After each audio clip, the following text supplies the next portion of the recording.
Welcome back, my friends, to another episode of the Shema Podcast.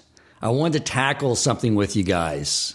One of the things I recognized recently was that now that I've been living in a community for several years, a lot of the way I live my life has been so normalized that I had to stop and look back and think about what Dan Coleman 12 years ago, before he ever met a Torah observant Jew, what he would find strange. And what he would find so different and odd to what the world was like that I was living in before. And I want to address those with you and provide some clarity on how an Orthodox Jew lives their life. But here's something you need to understand. We all want to be normal. Nobody wants to be an oddball, an extremist. We all want to be normal. But when you look at the outside world and you look at what is considered normal behavior, in the first two standard deviations of that bell curve, for the outside world, that normal behavior is shifting all the time. I mean, I just think back to the 80s when I was a teenager. What was inside that bell curve distribution of normal behavior is totally different than what is inside that bell curve distribution of what is normal behavior today. But with the Orthodox Jew, it's been the same set of behaviors for over 3,300 years. We have to remember that what is normal behavior is what is popular. It doesn't mean it's rational. It just means it's what's popular. And what I've learned and loved so much about living this lifestyle, and as I've approached it and learned about it, was that it's all based off reason. It's all rational because it's all based off Torah. And that's why it is so consistent at all times. And whenever I see the Jewish people saying, well, we want to be like everyone else, we want to be liked, and they do things differently, my friends, it always goes awry. It never works out. And when you stop and look back at history, a lot of the positions you have now, I'm sure you would look back and say, hey, I don't care if I was living back then, that was wrong. I think back to the normalization of slavery in this country 100 years ago. You go back, over 1,000 years ago in Rome, the norm was that an adult man would introduce a young boy into sexuality. That was the norm. Now, we look back at it and say, that's absurd, thank God, because Torah has always told us that's absolutely evil and insane, but it's constantly shifting. So I wanted to bring on someone to talk about all these topics, the ones that I know have popped up in your head, but you thought, I don't want to ask my rabbi that. That might be considered disrespectful or taboo. I want to address all of those things, my friends. So I brought on a guest I have not had on before. The Rebbetzin Trepp. The Trepp family is a pillar of our community here in Houston and in Austin. And I've been wanting to get her and her husband on, although I was told when I asked Rabbi Ari Wolbe about getting Rabbi Trepp on, he said, good luck trying to get him to sit still for a 1-hour podcast. But when I said, how about a Rebbetzin? He said, Rebbetzin Trepp is the one to really discuss this with you. So I'm looking forward to bringing her on and discussing many of these topics and many of the questions that I'm sure you have. Welcome to the Shema Podcast, the podcast for the perplexed, where Torah insights intertwined through personal stories as well as interviews with leading Torah scholars demonstrate the empowering qualities of Torah and mitzvot. For more great Torah learning through Torch, the Torah Outreach Center of Houston, go to torchweb.org. Now to the show. Rebbetzin Trepp, thank you for joining us. Okay, I'm so excited to be here. Thank you for having me. All right, fantastic. So you heard how I sort of set things up. It's our lifestyle. I've only been here 2 years, but it's so normal to me now. And I forget that, we're trying to reach out to Jews that, like the Dan Colemans 12 years ago, and there's so much that it seems so strange. I'm going to give you an example of what made me think about doing this subject. I was on a work Zoom call with many colleagues, and I told them I had gone to a bar mitzvah the night before. And they said, that sounds great. So what do you guys, what happens at a bar mitzvah? And I was like, well, lots of speeches. We ate. There was lots of dancing. And someone said, fantastic. You probably owed your wife out for a night of dancing? And I stopped and thought and decided to say, yeah. Okay. Because I remember like 12 years ago, if someone had said, like, couples did was they went out for a night of dancing.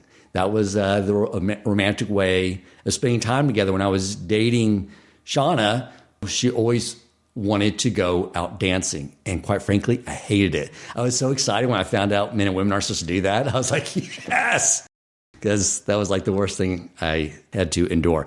But I didn't say anything to them. For one, they weren't Jewish. It didn't matter. But for a Jew, it's just like in the outside world, that's strange. Like you picture men dancing, you're picturing discotheque with leather chaps. It's like you don't see that we're enjoying and celebrating together that way. And men and women don't do that. So I realized like there's a lot there that we need to sort of tear down and explain to people so they feel comfortable as they, embrace Torah observance. So let's start with this, the big one. Why can't women be rabbis? It's so sexist. Such a great question. So when Dr. Coleman asked me to be on the podcast like a month ago, I was so excited. It's actually my first time being on a podcast. And then 2 weeks ago, he told me the topic, and he wanted to speak about women's issues in Judaism.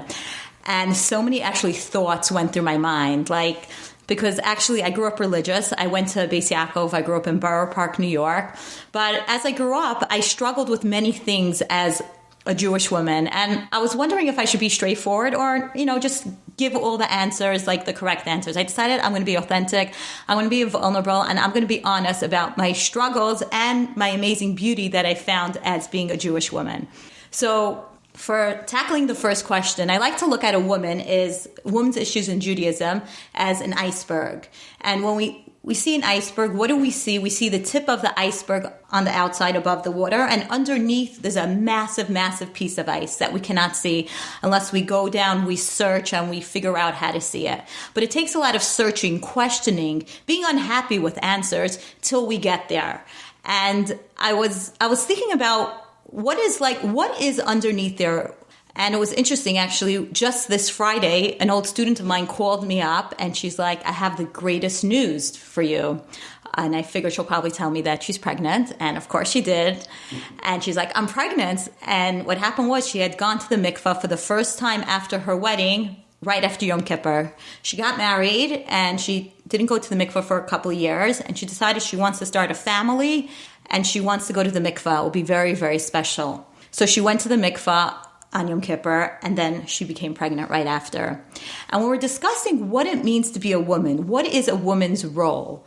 And she said something so profound to me and was so perfect. And she said, I view a woman as a giver of life. A giver of life could be physical. A woman can conceive, a woman gives birth. Only a woman can do that, period. But a woman is also a giver of life in a spiritual way. Women give life. Women are intuitive. So whether a woman is a mother or not a mother, a woman's essence is to give life. And we see that as Chava. Chava was the first woman ever. What does it say? Chava, Aim Kol Chai, the mother of all living things. The first woman to be in this world, a name is an essence. Her essence is mother of all living things, because that is the essence that is passed down to all women. All of us are mothers of living things. We're all givers of life, either in a physical or a spiritual way. So it's so important to know that is under the iceberg. Under all these questions, underneath that is who we are. It's our essence. So the hardest question actually is why a woman can't be a rabbi. And it's such a great question. And it's actually a question I've struggled with for a while. And honestly, on a superficial level, my husband's a rabbi. And I think I would never be able to honestly balance the home, take care of my kids, and be a rabbi with all the responsibilities. But delving deeper, why is it that a woman can't be a rabbi? Because technically a woman could be single and be a rabbi. Or technically the husband could be a stay-at-home dad. Why can't a woman be rabbi? So there's a big movement out there of women wanting to become rabbis. And the RCA said no, and I think the Orthodox Union also said no, women can't be rabbi. What's the RCA? The Rabbinical Council of America. Okay. And the OU is the Orthodox Union. Gotcha. So they both said that women can't be rabbis. And the reason that they gave is Masorah. Masorah is tradition. Traditionally, women have never been rabbis. And I heard this answer, and I sat with this answer, but I have to admit, I struggled with this answer because we've gone many things we follow tradition, but many things we veered away from tradition. For example, just was it 100 or 150 years ago, we had Sarah Schneerer. We had women did not learn. Men went to school and women stayed at home. And Sarah Schneerer started this movement of women going to school. She was a single woman. She was divorced. And she saw that all the girls were forgetting what it means to be a Jew, weren't understanding the Torah, were veering off the path. So what did she do? She said, you know what? I'm going to start a school. I'm going to do something no one has ever done in the past. I'm going to start a girls' school. It was unheard of. And she went to rabbi after rabbi after rabbi. And they all said, no, we're not going to start a school. This is not the tradition. We're not going to start a school. Men go to school. The women don't go to school. They don't learn Torah like this. She got haskama from one rabbi. The first rabbi to give her the haskama was the Belzer Rebbe.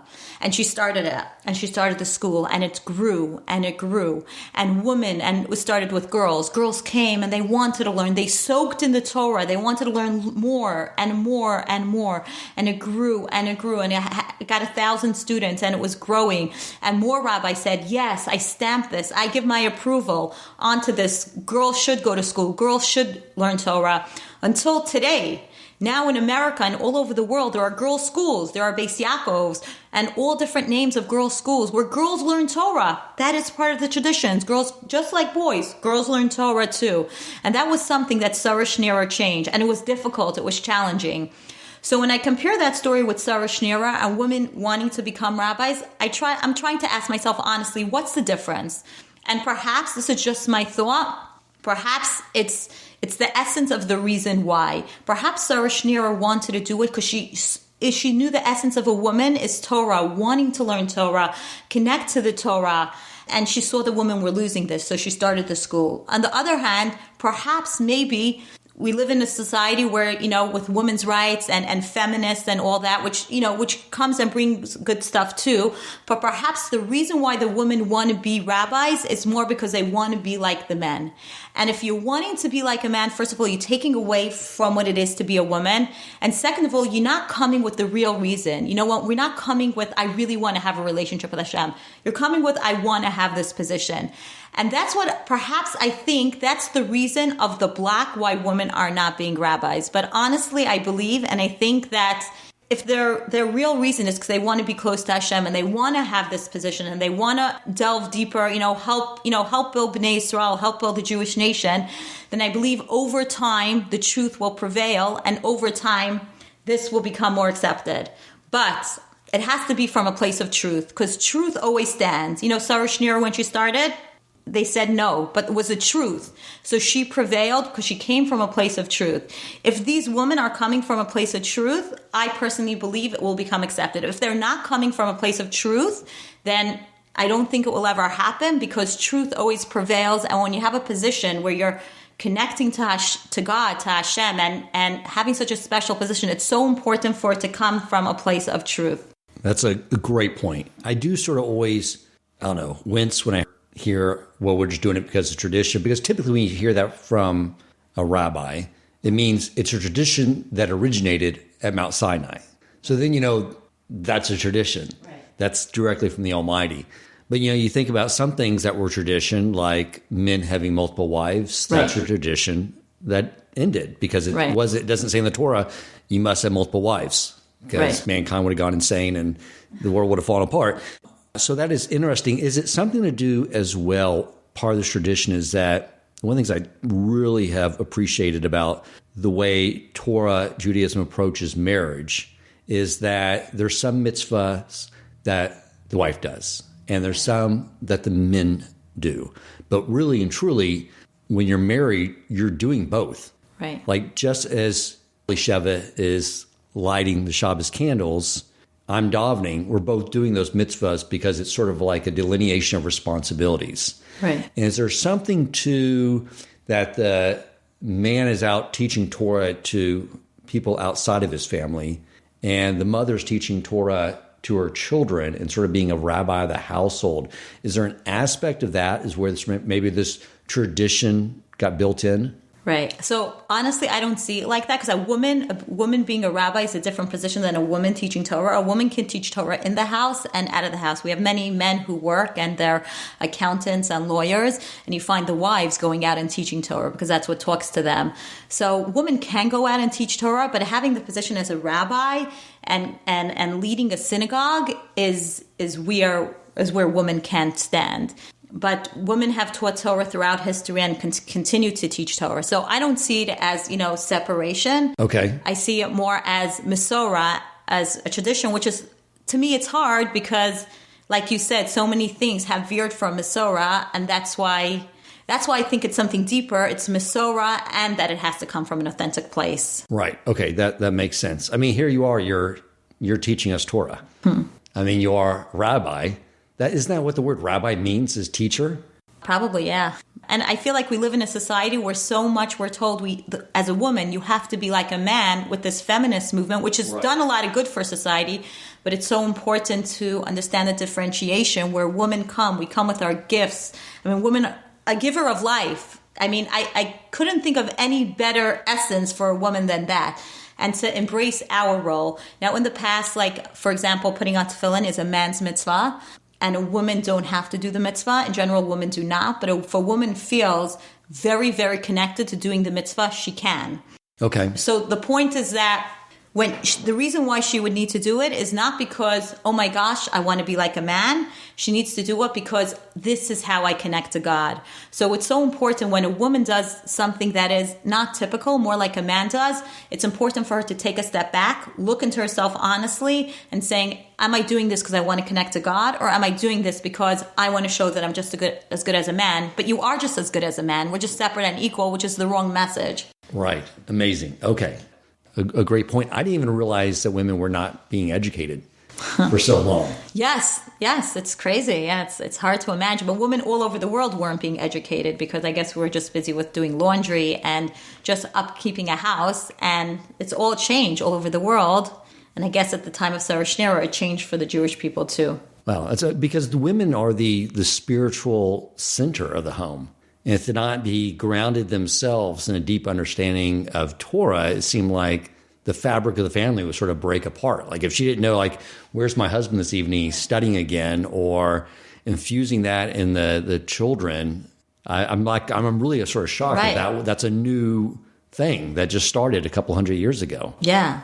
I imagine, I think a woman a lot of times have this sixth sense, and imagine they have emunah pshuta, which is like simple emunah. They just connect to God and just feel God and connect to God, which is a gift given to women. And perhaps it was given to women because, we weren't always sitting and studying Torah. We didn't always have the luxury to be able to. Women by nature, we feel more connected to God. It's interesting, on college campus, we see when we do trips or Shabbatons or classes, we see the ratio between the girls and the boys are many times 70% girls, 30% boys. And we see that because I think innate, as being the giver of life on a spiritual level, we're more connected to God. So whether that means, sitting and studying Torah, which we have opportunities now too, or whether that means like back in the day, just feeling connected to God. Although there were many, many women who did sit and study, who did know more. We have Devorah. We have many, many women who have. But nevertheless, I imagine the norm, most women were not that educated. Okay. And I think that's very true too, that women are more naturally connected and more naturally inclined to holiness. Like, I'll give you an example. When Rabbi Ari when he was teaching a class, the class got diverted into how observant Jews go about the dating process. And it was fascinating to me. And I came back, and my daughter was probably 9 at the time, and she asked how class went. I told her what Rabbi Ari told me. I was like, this is so amazing what they do. They approach it like how I interview people for a job. It's like, I talked to her through what he told us, and my daughter, age 9, is like, well, yeah, that makes total sense. How did you do it? Right. I went to a bar and I got drunk, and randomly met your mom one night and she's like, that's totally stupid. That doesn't make any sense. But like for her, it's like holiness, just like that makes total sense. But for a man, they have to be explained the rationale for why we want to be holy and be constantly infusing our mind with it for some reason. So yeah, I think that what you said, that makes a lot of sense. Yeah, you have a smart daughter educating you at such a young age. Yeah. Yeah. So here's my next question. Well, let's jump to this one. And as Shauna became observant, just moving here, a lot of the questions she gets from family members, and that is, why do women cover their hair? And the quick answer is always modesty. We talk a lot about that. The why we do that. We don't identify as a body. We identify as a neshama. We want to identify the people as a neshama. But it is an awkward conversation when they say, well, why do you cover your hair with more hair in the form of a wig? Right. Let's discuss that. So great question. It's a question that many women have. It's, we cover our hair and we cover it with a beautiful wig. That's what women do. So really the essence of covering our hair, the way I view it, my favorite answer that I found is that God created women beautiful. We see our Esther was beautiful. We see Sarah, Rebecca, they were all beautiful. All these women that were, close to God were beautiful. And Jewish women, we are a reflection of God. We have a soul of God. We represent God. And Jewish women are beautiful, and Jewish women should be beautiful. So I like to make a differentiation between modesty and hair covering. The way I view it is that it's not modesty, but kind of as a reminder for a woman. First of all, it's like a crown that a married woman wears. And number two, it's a reminder to a woman to where her beauty belongs. Because we live in a society all over the world. Beauty is so important. Beauty is important for us Jewish women and for all over the world. Beauty is important. And when a woman gets married, she needs an extra reminder to where she should channel her beauty. So for herself, she covers her hair. Now, why everything? Why hair? Why specifically covering her hair? Because it's interesting. If you look at the way, God created the body, there are beautiful parts, but all the parts, besides being beautiful, they also have a special task. For example, eyes. Eyes could be so beautiful, one of the really, really beautiful. Nevertheless, they see. So they're beautiful and they see. A nose, beautiful, and you smell with it. A mouth, also, ears, all the senses. But here, what is it there? It's there for beauty. God's saying beauty is important. Nevertheless, when we get married, a woman herself is being reminded, my beauty is for my husband, my beauty is for myself, my beauty is not out there to flaunt, because beauty is a powerful thing. We know that. And so for the woman, the reminder for herself and nobody else, she reminds herself by covering her hair, whether with a wig or a headscarf, however she feels comfortable. But it's also important for a woman she should feel beautiful. And there is a misconception out there that when we're covering our hair, we should make ourselves look less beautiful. No, Jewish women are beautiful. We are a reflection of Hashem. Our matriarchs were beautiful. We come from beauty. And there's nothing, and we should feel good and continue to feel beauty. Nevertheless, it's a reminder for ourselves of who we are and where and how to channel that beauty. Okay, amazing. So it's basically the equivalent to a yarmulke for a man, because when I finally learned, the purpose of it is to, from the moment I wake up, it's on my bedstand, put it on till I go to bed. It's to remind me that I'm in the presence of God. It's not to cover a section of my hair. It's to put myself in that right state of mind. And that's basically what you're saying is the hair covering for the woman. I never thought of it that way, but yeah, kind of, yeah. Okay. That's amazing. Thank you for clarifying that. But let's keep that on that train of thought, though, with tznius and the clothing and covering up and that subject. Sure. So tznius it's a hard subject, complicated subject to talk about, and I want to be honest here, many religious women struggle with it. So the way I like to view tznius, what it is really tznius means we show our real self, who we are, our essence. Our essence is always good. We have a soul. God put in us a neshama. And when we reveal who we are, it's always good. So we have certain laws that we follow, whether with clothing or, the way we act. It's all that our true self should shine. So if you think about it, it's an interesting story. Abraham was going to go to visit Avimelech with Sarah. And what happened was, it says he looked in the water, and what happened? He saw Sarah's reflection, and he saw Sarah was beautiful.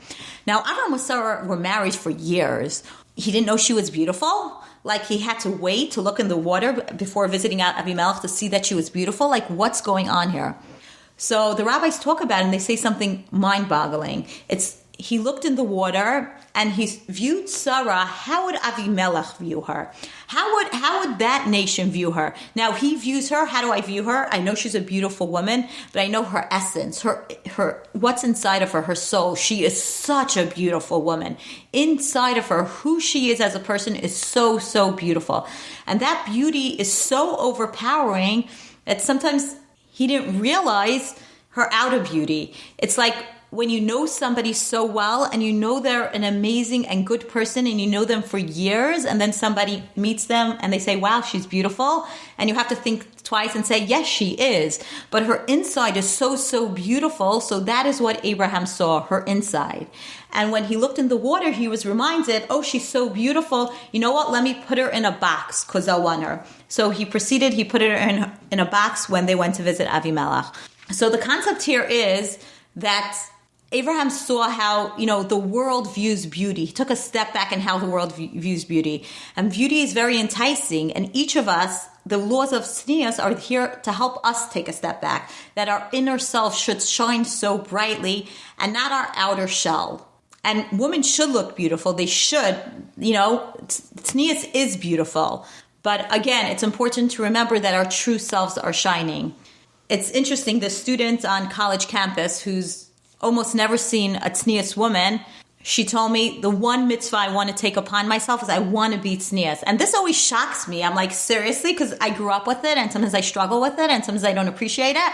But she's like, tznius is so beautiful. I've seen the other side. I've seen the world. I know what it's like. But when I see a tznius woman, I see such beauty in it.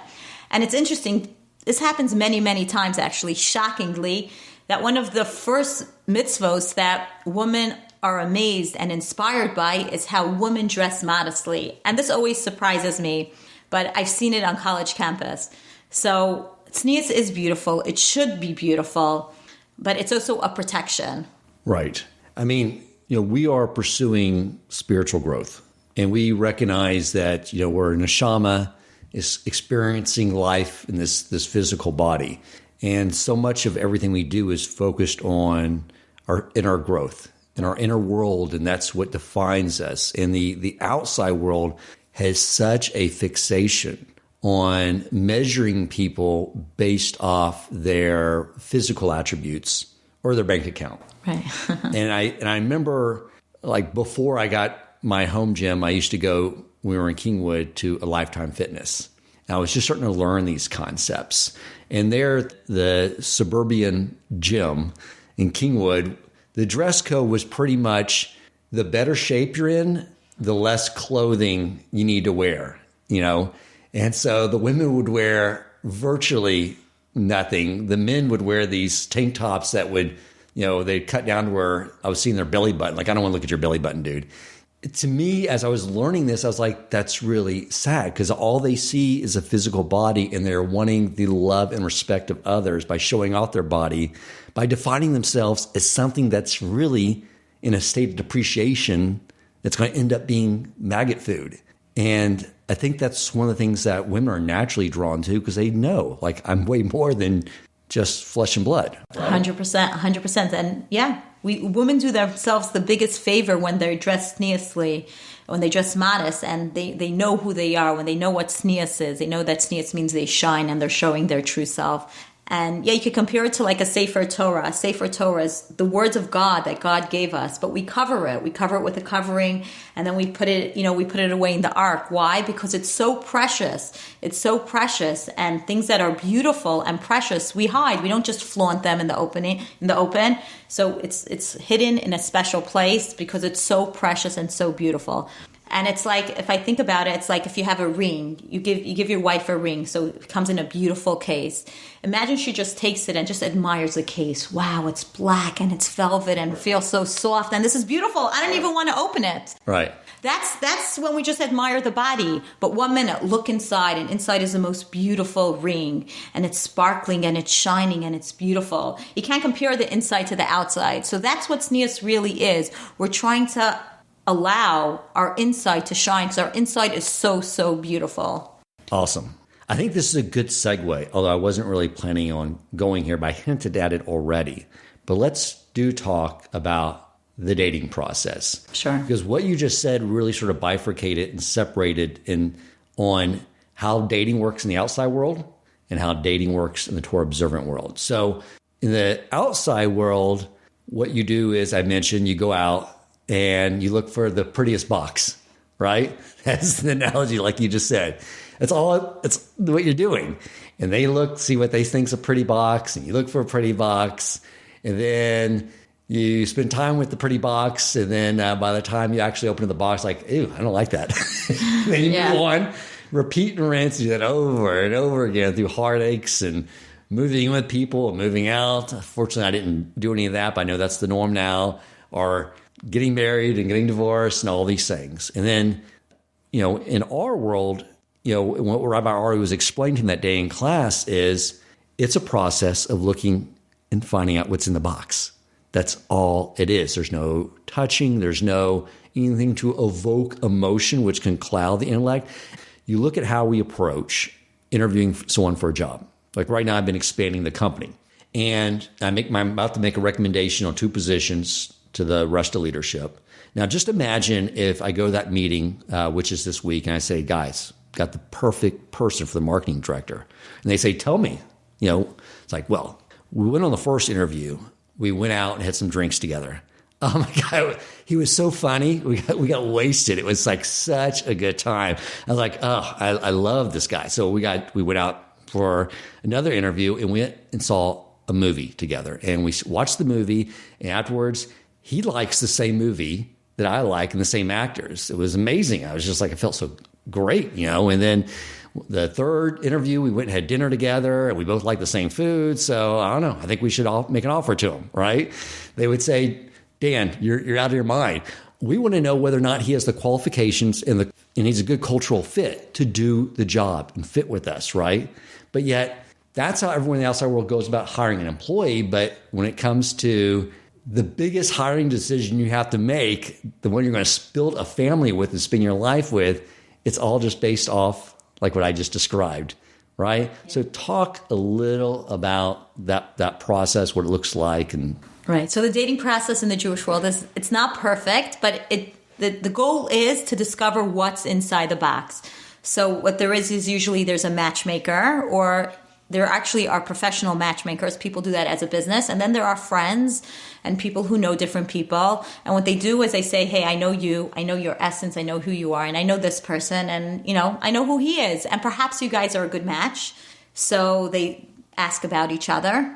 And then they go out on a date, and they see if they like each other. And from there, it's built. So it's not kind of the natural way, meaning like going to bars and just connecting in that way, but it's more like trying to see what's in that box. And of course, it's always important to have that, the connection and to be attracted to either the man or the woman. The attraction needs to be there. It's like there's a law that you can't marry a man or woman. They can't marry each other until they see each other. So there has to be that too. But nevertheless, we're trying to see what's in the box. That's the goal. So it's kind of, it's like a job interview more. You go, you meet, you have a good time, but you ask questions also. In the beginning, the first date, it's probably like superficial conversation. And as time goes on, it's like, hey, what type of family do you want to have? What type of home do you want to build? And you go in and ask these deep questions about children, family, and also what do you enjoy doing? What do you do with your free time? All these questions. And you really, really get to know the person, and you say, hey, is this person for me? So it's a logical decision. You're making the biggest decision in your life. Who do you want to marry? And you ask these questions. Many times I hear that people, they get married and they didn't ask certain questions basic questions because they were just having such a good time together. So again, it's so important to have that connection, to have a good time together. But with that, delve deep. What are your goals in life? What are your values that you connect and you're on that same page or on a similar page? I'm so thankful Shonda did not know that. She would have vetted me out in the running. So now she's just like, it was in the prospectus. Sorry you didn't see it. It was in fine print, but now you're stuck with me. That makes so much sense. And also when I was told, like, there's no touching. Right. Because like Rabbi Yokel was saying, is like, you know, you're trying to make a decision and you don't want to that's not an area where you want the emotions to spill over and make a decision. And Rabbi Busko taught me something interesting too, that there's this idea that when we meet our spouse, that there's this immediate passion that Hashem provides, right? But it doesn't stay by itself. It's almost like, here is what your marriage can look like. And then he takes it away and says, now go back and build that again, right? But when a lot of people don't look inside the box, they have that passion, and I'm in love, and then they look inside the box, and it's like, I have nothing in common with this person whatsoever. No similar life goals, all that. So it makes, like my daughter said, that just makes total sense. Yeah. Why do it any other way?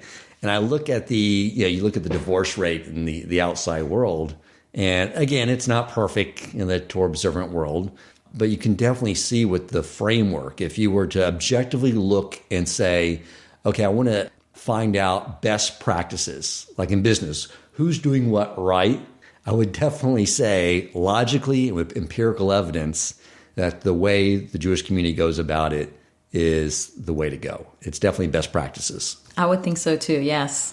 You know, back when I was dating, I think that was in the back of every woman's mind that I took out. What's he really after, right? And what they wanted was someone that will love me, you know? Not, is he just some creepy guy? I was probably a creepy guy back in my 20s. But they want that. And then I think the convincing comes on the men's side to understand that if you marry a woman for the wrong reason, because simply, you know, outer beauty, you're going to end up being miserable more than likely. So it's maybe harder to convince young men, but I think once they intellectually get it, we're slower. It's like, I think we're not as intuitive on these matters. Once they get it, it's like they understand that. I think that makes sense. Thank you for clarifying that. I appreciate it.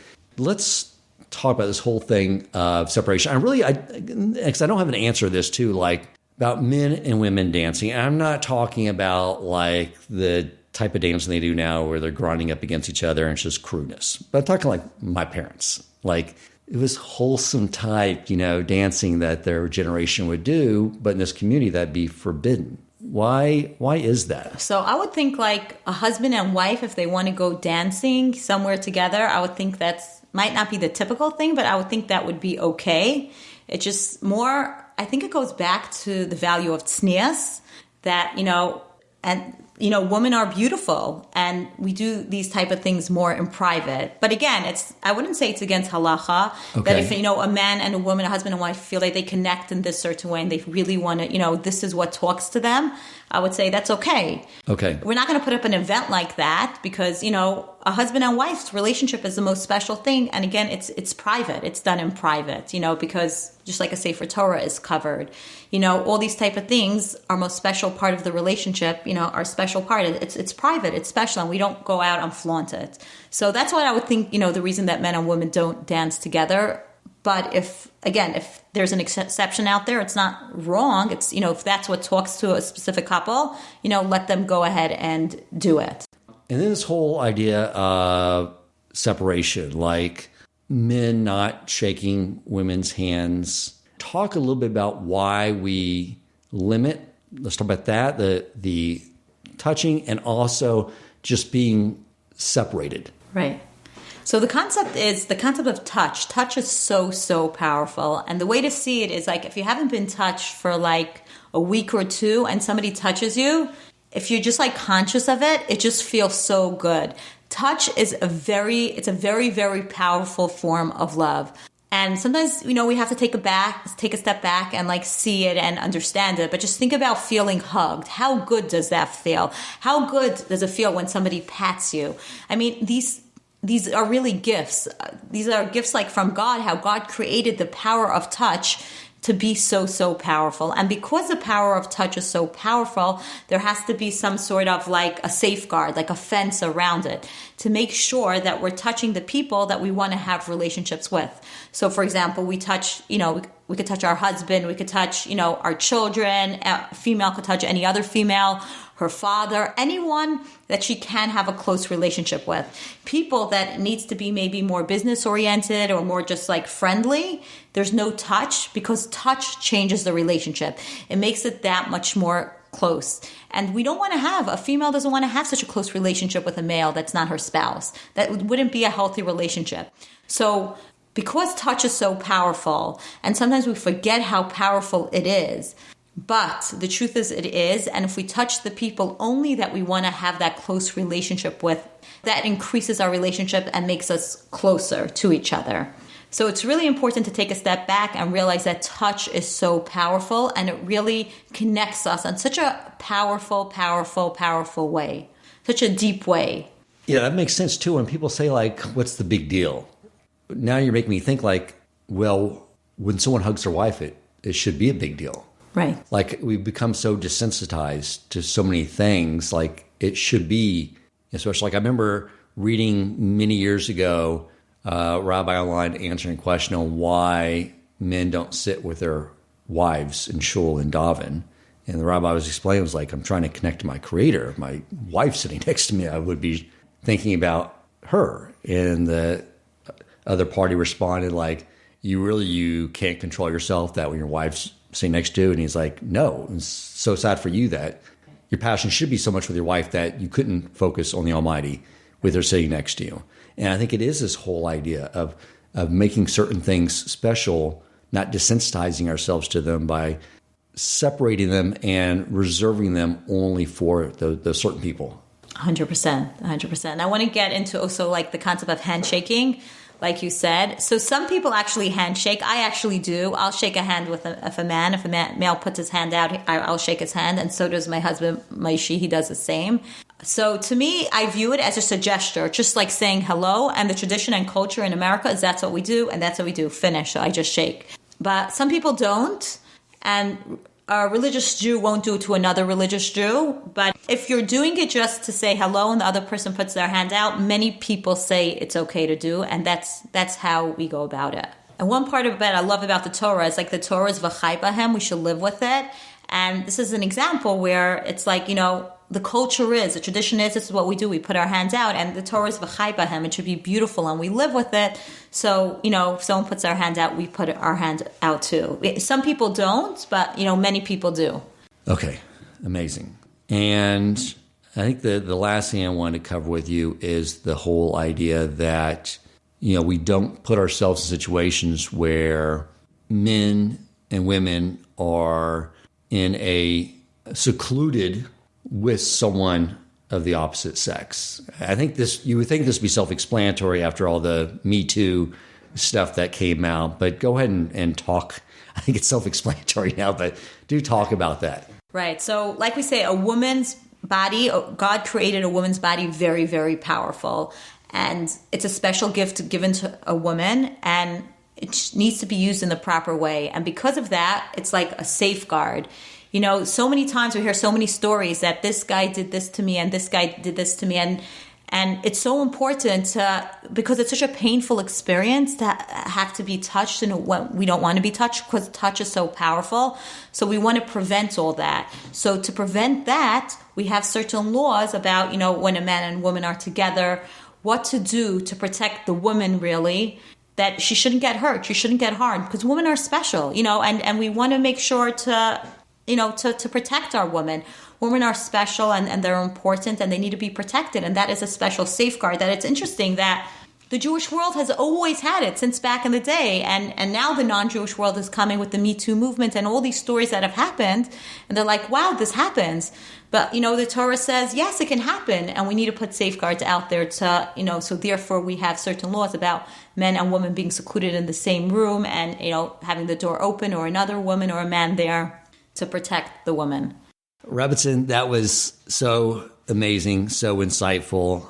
When I asked the Torah rabbis who would be the perfect person to come and talk about these topics, they said unanimously it was you. And I'm so grateful because you really did answer a lot of questions for me, clear up things in such a great way for the listener. So on behalf of the audience, thank you for coming on the Shema Podcast. Thank you so, so much for having me. It's been like an honor, and it's a topic that I'm so passionate about it. So it was my pleasure. Thank you so much. If you enjoyed this episode, please consider supporting Torch so they can continue to spread Torah wisdom to the world by making a donation at torchweb.org and clicking donate in the top right corner of the page. And if you would like to get in contact with our host with comments, suggestions for future topics of learning, or questions for him or his guest rabbis, you may email him at president@torchweb.org.